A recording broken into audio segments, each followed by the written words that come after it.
Yeah, it was just like, this is literally like the hierarchy of the class, because it was like him, you, and it gradually came down to like Andrew, me, and Larkin. And so of course Andrew and Larkin are looking at me like, what the heck, we're smart. And I'm like, but I'm not. I mean, they are though. I'm sure you are too. Yeah, we are. So it's fine. Yeah, it was just kind of, it's interesting because that class has probably humbled me more than like any other class I've ever taken, you know, just because like it's a foreign language, and it's not like Spanish where I've been like kind of introduced to it since I was like 5, because I mean, we're living in Texas. You get exposed to it, right? You know, but Greek, it's like just literally left field. Yeah, I don't know. And anytime you talk to somebody, they're like, "Oh, is it Greek to you?" And I'm like, "Oh, literally time, every single time." So I'm so fed up with it. I'm fed up with it a little bit. I'm like, I mean, not like, oh, like, yeah, like I'm not. But it's just kind of like, it's a dad joke. Like it has the same vibe as a dad joke, where it's just like, I've heard it like 30 times now, and I'm just kind of waiting to hear it whenever I start the conversation now. Yeah. I don't know. It's not something that like stops the conversation. If they're like, oh, what do you do? I'm like, or like, what classes you in? I don't like leave out Greek because I'm afraid of it, but I'm also like, I know that's coming. Right. I don't get super upset. My issue is that I feel like, and maybe this is just a me thing. Yeah. If I tell people like, oh, I study ancient Greek, right? They're gonna be like, feel like a pretentious person. Yes, like super pretentious, and I don't mean it that way. It's just like, hey, this is something interesting that I do, and also you asked. Yeah, because you get the like, ooh, you know, from some people, and I can never tell if it's a genuine, or like sarcastic. Yeah, or oh, like, aren't you special? Right. You'll get that with Latin too.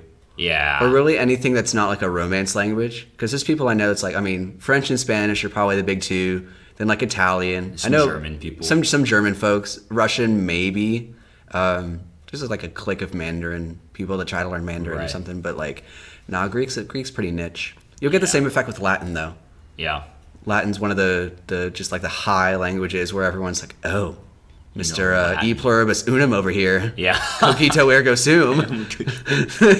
Descartes. Yeah. That's all I know, honestly. Of Latin. Yeah. No, have you seen a Life of Brian with Monty Python? I have not. It's like they're the same people who did like the Holy Grail and stuff like that with, you know, the knights who say nee.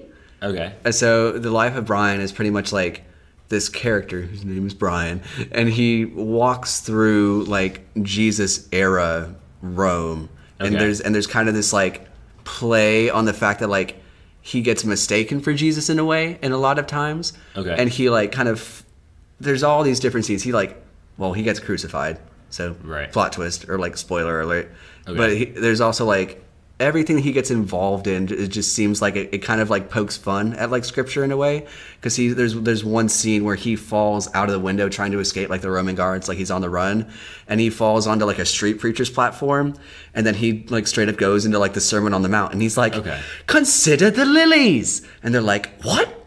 The lilies? Yes, look at the lilies, like they neither toil nor they spin, but what are you talking about the lilies for? And it's like, because he's like Monty Python, they got the British thing going on, but no, it's hilarious. And there's one other scene where I guess like I got into this with like the Latin thing, where he's pretty much in the Judean People's Front, which is like this rebellious kind of like emo sort of group that's like trying to like stick it to the man. Right. At that time it's like Rome, and like there's so much fun that gets poked fun at like that kind of a group.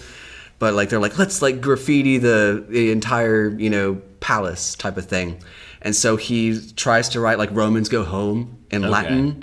And he gets caught, but he doesn't like get like executed right away. Like he gets caught by the centurions, and they make sure that his like declensions are right. Okay. You know, so they're like trying to like correct his Latin as he's graffitiing like the palace. And so then he does it like 1,000 times or whatever ridiculous number it is. And so there's just like this weird awkward moment where like you can see him doing the graffiti, and he gets caught by the centurion, and you think, oh gosh, it's about to happen, but this just starts like going into Latin. Giving him a grammar lesson. Yeah, I wanted to like send that in the group me, or like find a clip if I could for like the class and be like, hey guys, this is us. But didn't happen. Made me think of that.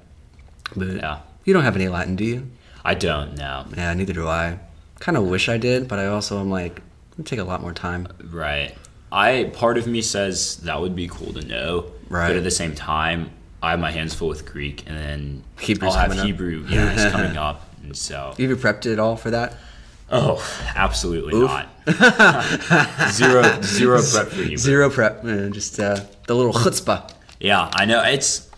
It's supposed to be difficult and so much harder than Greek is what I've heard. Really? Yeah, but seminary, it doesn't. I won't have to take as many semesters of Hebrew as I will of Greek, so I'm not too worried. Is it just like concentrated, like Old Testament or New Testament type of thing, or like? Yeah, because I'll be taking it at seminary. Right. So it'll just be like biblical Hebrew, although I don't know how many other ancient Hebrew fragments I'm sure non-religious in context. Yeah. Because you got like modern Hebrew, but I'm pretty sure the only difference, well, there's probably a lot of differences. I'm just being ignorant, but like in terms of like the vocabulary is probably the major difference. It's like they don't have like microwave in like biblical Hebrew. Yeah. Right. They also don't have vowels.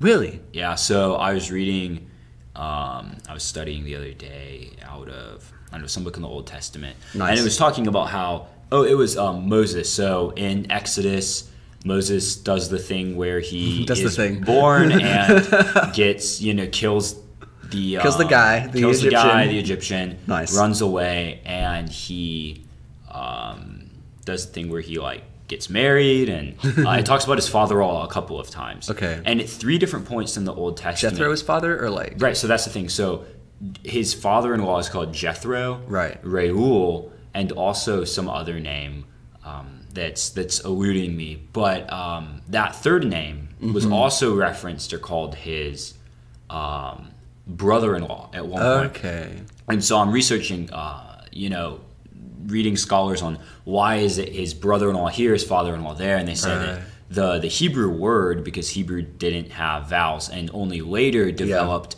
a system of kind of like we have breathing marks in Greek, some situation that tells you the vowel sounds to make, and they say when you remove those guiding marks, it's the exact same word, and so scholars are looking at it and they're trying to figure out that makes sense. What does it mean? Kind of like Amy B versus like Amy Go and everything like that. Yeah, or even in like the Greek. Inclitics. In Greek, like this morning, where I was writing Greek on the board, and I wrote one word and I gave it a circumflex accent instead of just like leaving it the off. Normal accent. Or no, you're right, leaving the accent off, and it meant instead of if, it meant you, or something like that. Because it was like accusative and and it was a mess. Yeah, and so, I mean, it's one of those things. I'm always like very impressed with like not only like Dr. Lake's knowledge, but also just like his, I don't know, humility when he's like teaching us, because he's got like high standards and stuff like that, but he's like not pretentious at all. He's just like, hey, here's what you want to do. I'm like, thank you so much. It is what I wanted to do. Or even that's not what I wanted to do because I wasn't smart enough to understand that was like an option to do. But now I know, and now that you've told me, then that's what I'm going for, I guess. I know. I'd love if you could explain it for everyone listening, is your system of finding where the accents go on a word. Easy. You just it's just educated guessing. You have to feel it. It's like a sixth sense, It's like use the force. It's the instinctive internalization method. That's what I'm copywriting it. Instinctive internalization. If you wanna learn a new language, you study it for a little while and do all the rules, and then when you start writing it or reading it, and you think to yourself, what am I supposed to do in this situation? Right. You just assume that you're much better at the language than you are. Almost just assume you're a native speaker, right? That it's your first. Assume it's your first. And then do whatever you want with Pretend it is, and then go with your gut, and that will be correct. That's fantastic. And then if it's not, then you just take a mental note of what and why. Yeah. You'll internalize the information and the grammatical rules that you didn't know. For sure. And the next time, you'll get it right.